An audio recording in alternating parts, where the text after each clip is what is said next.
ඔන්න චූටි දුවේ පුතේ අද අපි කියන්න යන්නේ ගමරාලයි අරුම පුදුම මැජික් මුට්ටියයි ගැන කතාව. එකමත් එක කාලෙක ලස්සන ගමක ගමරාල කෙනෙක් හිටියා.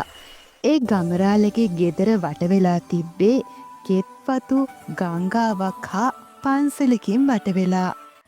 මේ ගමේ හැමෝම සාමකාමී ජීවිතයක් ගත කළා. දවසක් ගමරාල දර හොයන්න කැලේට ගියා.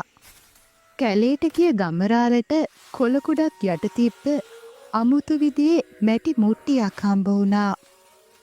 ගමරාල ඒ මැටි මුට්ටිය Tamanට ඌමනා වේදයි හිතමින් සතුටින් ගෙදර ආවා.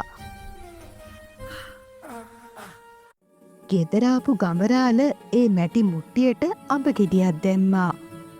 ඒ වෙලාවේ පුදුම දෙයක් සිද්ධ වුණේ. ඒ තමයි එක අඹ ගෙඩියක් වෙනුවට අඹ ගෙඩි දෙකක්ගේ මැටි මුට්ටියේ දකින්න ලැබුණා. ඒ මුට්ටියට දමන ඕනම දෙයක් දෙකුණ වෙනවා කියලා ගමරාලට තේරුම් ගියා. ඒ මුට්ටියට දැම්මම හැම දේම දෙගුණ වෙන නිසා ගමරාලට ඇති තරම් කෑමක් ලැබුණා. මේ මැටි මුට්ටිය ගැන විස්තර ගම පුරාම පැතිරිලා ගියා. ගමේ හිටිය කෑදර ගැමියන් පිරිසක් මේ මැටි මුට්ටිය හොරෙන් රැගෙන යන්න ගමරාලගේ ගෙදරට හොර රහසේ ඇතුල් වුණා.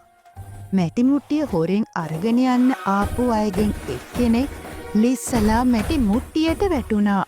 ඒ වෙලාවේ ඒ වැටුණු කෙනා වගේම තවත් කෙනෙක් මැටි මුට්ටිය තුල හිටියා.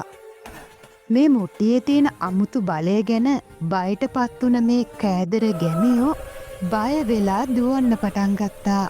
ඊට පස්සේ ඔවුන් කවදාවත් මැටි මුට්ටිය හොරාගන්නට ආවේ නැහැ.